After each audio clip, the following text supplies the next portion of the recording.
जय हिंद। आज जो हमारा विषय है, सब्जेक्ट जिसकी बात कर रहे हैं हम विज्ञान वर्ग से, जीव विज्ञान से, बायोलॉजी से आपको कोशिका या सेल के बारे में आज हम विस्तृत रूप से उसके बारे में हम यहाँ पर देखेंगे कि क्या कोशिका होती है, कितने प्रकार की होती है, और मुख्य रूप से हम बात करेंगे पादप कोशिका यानी कि प्लांट सेल की। ठीक है, तो देख लेते हैं कोशिका क्या चीज़ है। सेल, सेल जिसे हम कहते हैं कोशिका,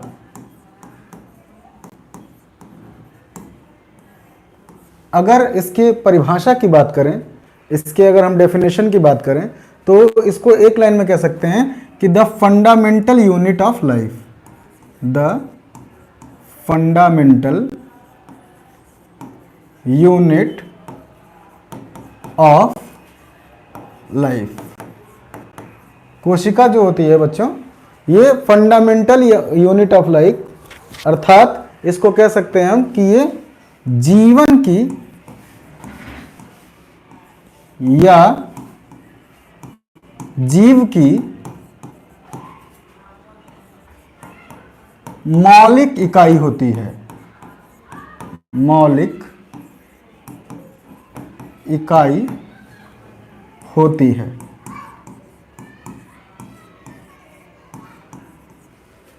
कोशिका सजीव के शरीर की, जीवन की या अगर बात करें जीव की, तो ये मौलिक इकाई होती है। इस फंडामेंटल शब्द का अर्थ है मौलिक, और ये दो शब्दों से मिलकर बना होता है, स्ट्रक्चरल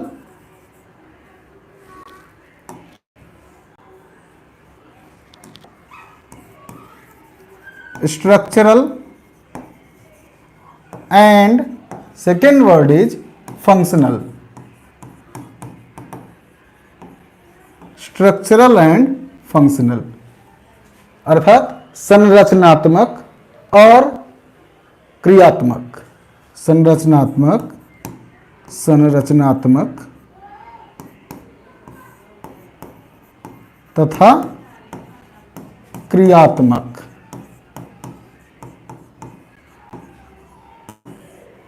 तो यूं कह सकते हैं कि cell is the fundamental unit of life, या ये कह सकते हैं कि cell is the structural and functional unit of life. यानी सजीव, जो धरती पर जितने भी जीव मौजूद हैं वो सभी कोशिकाओं से मिलकर के बने हुए हैं। सबसे छोटी यूनिट जो होती है वो होती है कोशिका। कोई भी शरीर, जैसे एक घर है उसका निर्माण कई सारी दीवालों से, और वो दीवालों का निर्माण कई सारे ईंटों से होता है, ऐसे ही शरीर का निर्माण बहुत सारे अंगों से, और हर अंग का निर्माण बहुत सारी कोशिकाओं से होता है। पूरा एक सिस्टम है। अब आगे बढ़ते हैं इसमें कि कोशिका के प्रकार क्या है, जो हमारी मुख्य धारा की पढ़ाई है। कोशिका के प्रकार क्या है और उसकी खोज कैसे हुई, उसके बारे में बढ़ते हैं। तो आ जाते हैं सेल के ऊपर फिर से। सेल, इसका अगर हम बात करें कि इसकी डिस्कवरी कैसे हुई, डिस्कवरी, तो बड़े ही साधारण तरीके से इसका भी परिभाषा है कि cell is discovered by Robert hook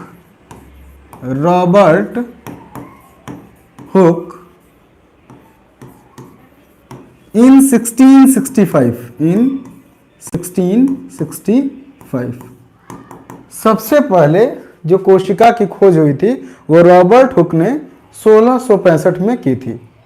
किसमें की थी? इन कॉर्क कैम्बियम, कॉर्क कैम्बियम। अब ये कॉर्क कैम्बियम क्या है? सिंपल, जो पेड़ की छाल होती है, पेड़ की छाल, उसको लेकर के, ये कोई रॉकेट साइंस नहीं कर रहा था, ये फालतू काम कर रहा था, लेकर के उसको कट कर रहा था धीरे धीरे। तो इसको दिखाई दिया कि भाई इसमें क्या है, एक संरचना जिसको हम बोलते हैं हनी कॉम्ब स्ट्रक्चर, मधुमक्खी के छत्ते जैसी एक संरचना इसको दिखाई दी। उसको इसने कहा सेल, और कोई साइंटिफिक वर्ड नहीं है सेल। सेल जो इसकी भाषा शैली थी रॉबर्ट हुक की, उस सेल का मतलब होता है छोटा कमरा। तो इसको छोटे छोटे कमरों यानी बॉक्स जैसा दिखा, तो इसने कहा कि सेल, और इसके द्वारा सेल की खोज हो गई। तो जब कभी मैं उन माता पिता से निवेदन करना चाहता हूं कि जब बच्चे क्रियाकलाप किया करें, कोई भी प्रैक्टिकल वर्क करते, तो उन्हें मारे पीटे नहीं, बचपन में भी बच्चे खोज कर सकते हैं इस तरीके की चीज़ें। ज़्यादातर खोजें अगर आप देखें तो सब हुल जलूल हरकतों से ही हुई हैं, तो उसमें कोई दो राय नहीं है। आगे बढ़ते हैं। सेल की खोज हो गई, उसके बाद सेल की जब खोज हो गई तो ये कौन सा सेल की खोज हुई थी? ये एक मृत कोशिका यानी डेड सेल की खोज हुई थी। प्लांट के बार्क से यानी कि छाल से, वो डेड था, उसको खोज किया था उसने। फिर तब जीवन की खोज कहाँ से हुई कि कोशिका में जीव पाया जाता है, ये कहाँ से पता चला? 1665 में तो खोज हो गई। उसके बाद कुछ 6-7 साल के बाद इन 1674 में लाइव सेल की खोज हुई थी। पहले तो डेड सेल की हो गई 1665 में, और लाइव सेल की खोज कब हुई थी? 1674 में। 1674 में डिस्कवरी हुई थी लाइव सेल की, डिस्कवरी हुई थी लाइव सेल की, लाइव सेल। और ये किसने खोजा? इसको खोजा था एंटोनी वॉन ल्यूवेनहॉक ने, ल्यूवेनहॉक। और ये एक प्रकार का जीवाणु था जिसको इसने खोजा था। जीवाणु कोशिका की खोज की थी इन्होंने, बैक्टीरियल सेल, बैक्टीरियल सेल की खोज की थी इन्होंने। इनकी भी एक अपनी कहानी है, जब हम जीवाणु कोशिका के बारे में अध्ययन करेंगे तो मैं इसके अंदर डेप्थ में डिटेल में जाऊंगा, ठीक है। बैक्टीरियल कोशिका की इन्होंने खोज की थी, और इसी की वजह से एंटोनी वॉन लीवेनहॉक को फादर ऑफ माइक्रोबायोलॉजी भी कहा जाता है। फादर ऑफ एंशिएंट माइक्रोबायोलॉजी कौन है? एंटोनी वॉन लीवेनहॉक, जिन्होंने जीवित कोशिका की खोज की थी 1674 में। पहले 1665 में क्या हुआ था? डेड सेल की खोज हुई थी, प्लांट सेल की, जो आज का हमारा टॉपिक है, पादप कोशिका। और ठीक 7 साल के बाद, 65 से जोड़ लीजिए 5 और 4, 9 साल के बाद ये खोज हो गई थी लाइव सेल की। तो पहले डेड सेल की खोज हुई, प्लांट सेल की खोज हुई, उसके बाद हुआ था जीवित कोशिका यानी कि बैक्टीरिया की खोज। उसके बाद धीरे धीरे करते करते करते करते बहुत सारे जीवों का अध्ययन होने लगा, और लगभग आज तक हो ही रहा है। देख लेते हैं आगे। आज का जो हमारा विषय है, अब उस पर आते हैं। पादप कोशिका, प्लांट सेल, प्लांट सेल, पादप कोशिका।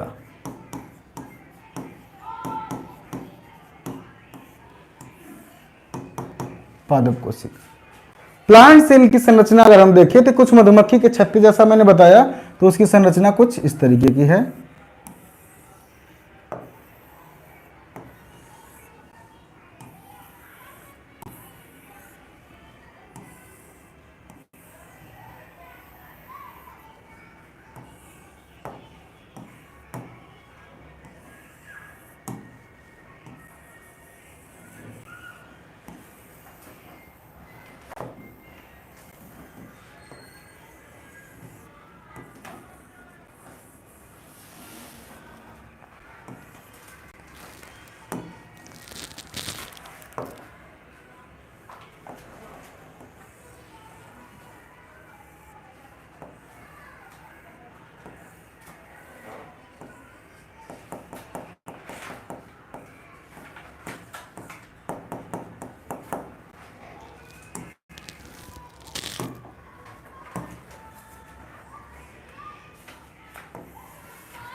ये देखिए सबसे पहली जो परत होती है, सबसे बाहरी जो परत होती है प्लांट सेल में, सबसे बाहरी परत,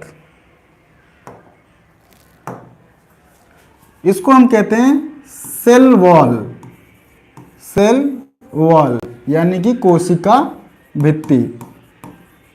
कोशिका भित्ति, कोशिका भित्ति, कोशिका की दीवार, सबसे बाहरी परत जो होती है, सबसे ज्यादा रिजिड टफ परत होती है, इसको बोलते हैं सेल वॉल। और ये बना होता है किससे मिलकर के? सेल्यूलोज से। सेल्यूलोज से मिलकर बना होता है। सबसे प्राइमरी मटेरियल जो होता है सेल वॉल को बनाने का, वो होता है सेल्यूलोज, साथ में पेक्टिन। सेल्यूलोज और पेक्टिन, सेल्यूलोज प्लस पेक्टिन मिलकर के बनाते हैं सेल वॉल, प्लांट का सेल वॉल। दूसरी जो परत होती है ये होती है middle lamella. Middle lamella, lamella का मतलब होता है झिल्ली और मिडिल मतलब मध्य झिल्ली। मध्य झिल्ली, मध्य झिल्ली, इसका मुख्य कार्य क्या होता है मध्य झिल्ली का? कि ये जब कई सारी कोशिकाएं आपस में मिलती हैं तो उनको जोड़ने के लिए आपस में मध्य झिल्ली एक दूसरे के साथ आपस में जुड़ी होती है। सेल वॉल टूट सकता है बीच से, लेकिन मध्य झिल्ली नहीं टूटती है। ये सेल टू सेल जुड़ी होती है, तभी टूटती है जब किसी अंग को भंग किया जाए, यानी सेल को तोड़ के अलग किया जाए, तब मध्य झिल्ली टूटती है। नहीं तो इसको हम सेल का यानी कोशिका सीमेंट भी कह सकते हैं। सबसे अंतः में जो झिल्ली प्रेजेंट होती है, जो सबसे अंदर होती है, उसको कहते हैं हम प्लाज्मा मेम्ब्रेन। प्लाज्मा मेम्ब्रेन, या इसको कह सकते हैं हम सेल मेम्ब्रेन। सेल मेम्ब्रेन या प्लाज्मा मेम्ब्रेन, इसको बोलते हैं कोशिका झिल्ली। कोशिका झिल्ली ये वो परत है जिसके अंदर सारे के सारे कोशिकांग पाए जाते हैं, यानी कि सेल ऑर्गेनेल्स प्रेजेंट होते हैं। अब उस सेल ऑर्गेनेल्स में सबसे मुख्य चीजें क्या हैं, उनको हम देख लेते हैं। ये है सबसे मुख्य चीज जिसको हम बोलते हैं वैक्यूल। वैक्यूल यानी कि रिक्तिका। रिक्तिका,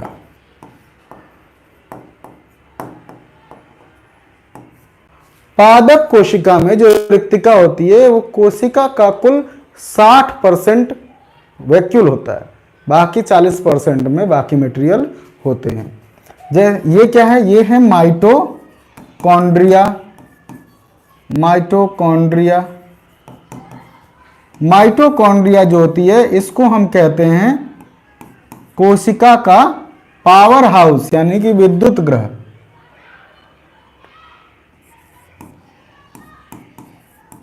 माइटोकॉन्ड्रिया क्यों?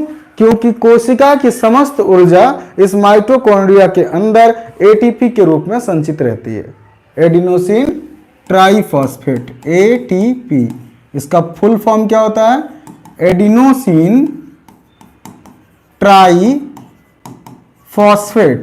एडिनोसिन ट्राइफॉस्फेट, इसको हम एनर्जी करेंसी के नाम से जानते हैं। Energy currency.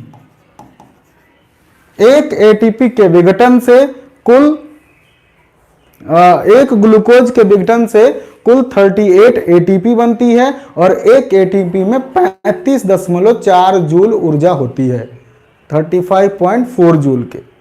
ये एनसीईआरटी में आपको मिल जाएगा। तो ये एटीपी। अब ये है क्लोरोप्लास्ट। क्लोरोप्लास्ट ये सबसे महत्वपूर्ण चीज है पादप कोशिका की। जो जंतु कोशिका और पादप कोशिका में जो भिन्न चीजें होती हैं, पहला तो सेल वॉल और दूसरे नंबर पर आता है प्लास्टिड, जिसके अंदर क्लोरोप्लास्ट आता है, जिसको हम बोलते हैं हरित लवक। हरित लवक। आगे हम एक एक करके इन कोशिकांगों को भी डिस्कस करेंगे, इसके अंदर भी डेप्थ में जाएंगे। जो हरित लवक है उसके अंदर थाइलोकॉइड पाया जाता है और जिसमें दो चीजें डिफरेंस होती हैं, ग्रेनम और स्ट्रोमा। ग्रेना और स्ट्रोमा में क्या डिफरेंस है, जब हम इसको पढ़ेंगे तो बताएंगे। बेसिकली ये काम क्या करता है, पौधे प्रकाश संश्लेषण की प्रक्रिया करते हैं, फोटोसिंथेसिस का रिएक्शन परफॉर्म करते हैं, जिसमें प्लांट्स जो होते हैं ये बाय नेचर क्या होते हैं, ऑटोट्रॉफिक होते हैं। प्लांट्स बाय नेचर ऑटोट्रॉफिक होते हैं, अर्थात ये सेल्फ प्रोडक्शन करते हैं अपने फूड का with the help of photosynthesis करके। फोटोसिंथेसिस क्या एक प्रक्रिया है जिसमें पौधे अपना भोजन स्वयं बनाते हैं प्रकाश की उपस्थिति में जल और कार्बन डाइऑक्साइड को ग्रहण करके। वो अलग प्रक्रिया है जो कि पोषण में आएगा, न्यूट्रिशन वाले चैप्टर में, ठीक है। इसके बाद ये होता है endoplasmic reticulum, endoplasmic reticulum, endoplasmic reticulum, जिसको हम क्या बोलते हैं, अंतः प्रद्यव्ययी जालिका, अंतः प्रद्यव्ययी जालिका। ये जो एंडोप्लाज्मिक रेटिकुलम होता है जी, ये दो तरीके का होता है। एक एंडोप्लाज्मिक रेटिकुलम जिसके ऊपर पाए जाते हैं राइबोसोम्स चिपके होते हैं। क्या पाए जाते हैं, राइबोसोम्स। इसको हम बोलते हैं RER, अर्थात रफ एंडोप्लाज्मिक रेटिकुलम। रफ, खुरदुरा होता है इसकी सतह, राइबोसोम्स के चिपकने की वजह से। राइबोसोम्स क्या है, ग्रेन्युलर स्ट्रक्चर है जो कि किसी भी सरफेस पे चिपक जाएंगे तो खुरदुरा हो जाता है। जब खुरदुरा हो जाता है तो रफ हो जाता है, तो रफ एंडोप्लाज्मिक रेटिकुलम। और जिस पर नहीं होता है वो क्या होगा, चिकना होगा, तो इसको बोलेंगे SER, अर्थात smooth endoplasmic reticulum, smooth endoplasmic reticulum, ठीक है। बात समझ में आ रही है, smooth endoplasmic reticulum. Rough endoplasmic reticulum पे जो राइबोसोम्स पाए जाते हैं, ये राइबोसोम्स कोशिका के बहुत महत्वपूर्ण सेल ऑर्गेनेल्स में से आते हैं जो कि मेम्ब्रेनलेस होते हैं, लेकिन इनका महत्वपूर्ण काम क्या है, ये प्रोटीन की सिंथेसिस करते हैं। क्या करते हैं, प्रोटीन सिंथेसिस करते हैं। तो एंडोप्लाज्मिक रेटिकुलम वो साइट है जहां पर प्रोटीन की सिंथेसिस होती है, और जो प्रोटीन सिंथेसिस करते हैं उनका नाम क्या है, राइबोसोम्स। राइबोसोम्स, राइबोसोम्स के भी बहुत प्रकार हैं। पादप कोशिका यानी जंतु कोशिका जो कि यूकैरियोटिक कहलाते हैं, इनमें राइबोसोम्स जो होते हैं वो होते हैं 80S टाइप के। और जो प्रोकैरियोटिक अर्थात बैक्टीरिया की बात हमने की थी, उसमें राइबोसोम्स होते हैं 70S यानी कि 70S टाइप के। उनके भी सब यूनिट होते हैं। जब एक एक करके हम सेल ऑर्गेनेल को डिस्कस करेंगे तो हम उसको बताएंगे आपको। बाकी चीजें क्या होती हैं, इसके अंदर बहुत सारा द्रव्य भरा होता है कोशिका में, जिसको हम प्लाज्मा या कोशिका द्रव्य कहते हैं। क्या कहते हैं, कोशिका द्रव्य, कोशिका द्रव्य। इसके बाद हमने सबसे आखिर में आपको बताया किसके बारे में, ये न्यूक्लियस के बारे में। क्या है ये, न्यूक्लियस यानी कि केंद्रक, केंद्रक है ये सेल का जो है। जैसे हमारे शरीर का केंद्र कहाँ है, दिमाग में है, ऐसे ही कोशिका का केंद्र कहाँ पे है, इस न्यूक्लियस में। ये न्यूक्लियस क्या होता है, central part of the cell. जैसे किसी भी ऑर्गेनाइजेशन की एक ऑफिस होती है, ऐसे सेल के ऑर्गेनाइजेशन की ऑफिस कहाँ पर है, हमारे केंद्रक यानी कि कोशिका में है। इस कोशिका के सबसे बाहरी परत जो कि इस कोशिका द्रव्य से इसको अलग करती है, उसको बोलते हैं nuclear membrane. Nuclear membrane, nuclear membrane यानी कोशिका केंद्रक कला। क्या बोलते हैं इसको, केंद्रक कला, केंद्रक कला, केंद्रक कला, ठीक है। ये केंद्रक कला पूर्णतः एक नहीं होती है, ये कुछ टुकड़ों से जुड़ के बनी होती है। जहां जहां वो टुकड़े जुड़ते हैं वहां पर एक छोटा सा छिद्र रह जाता है, जिसके द्वारा केंद्रक के अंदर की वस्तुएं बाहर और कोशिका के अंदर की वस्तुएं केंद्रक के अंदर आवागमन करती हैं। उसको बोलते हैं न्यूक्लियर पोर। क्या बोलते हैं उसको, न्यूक्लियर पोर, उसको न्यूक्लियर पोर कहा जाता है। इसके बाद इस केंद्रक के अंदर एक स्ट्रक्चर होता है जो कि इस केंद्रक का भी केंद्र है, उसको बोलते हैं न्यूक्लियोलस। क्या बोलते हैं उसको, न्यूक्लियोलस, न्यूक्लियोलस बोलते हैं उसको। हम बोलते हैं केंद्रिका। क्या बोलते हैं उसको, केंद्रिका। और इसमें धागे जैसी संरचना पाई जाती है, इसको हम बोलते हैं क्रोमेटिन। क्या बोलते हैं, क्रोमेटिन नेट, क्रोमेटिन नेट बोलते हैं। जो गुणसूत्र होते हैं हमारे, क्रोमोसोम्स होते हैं, जब कोशिका विभाजन होता है तो यही क्रोमैटिन नेट जो होता है ये गुणित होकर के और एक्स बॉडी यानी कि क्रोमोसोम्स में कन्वर्ट हो जाते हैं। और जो हमारे शरीर के अंदर कहा जाता है कि मानव शरीर के अंदर कितने जोड़ी क्रोमोसोम्स पाए जाते हैं, 23 जोड़ी। तो ये यही क्रोमैटिन नेट है जो अरेंज होकर के क्रोमोसोम्स का स्ट्रक्चर बनाती है, जिनको हम एक्स बॉडी कहते हैं। गुणसूत्र, ये कोशिका की जो आज हमने संरचना बताई है ये चीजें हैं, इसको ध्यान से आप लोग देख लीजिए। अगली वीडियो में हम एक एक कोशिकांग को डिस्कस करेंगे। बहुत बहुत धन्यवाद।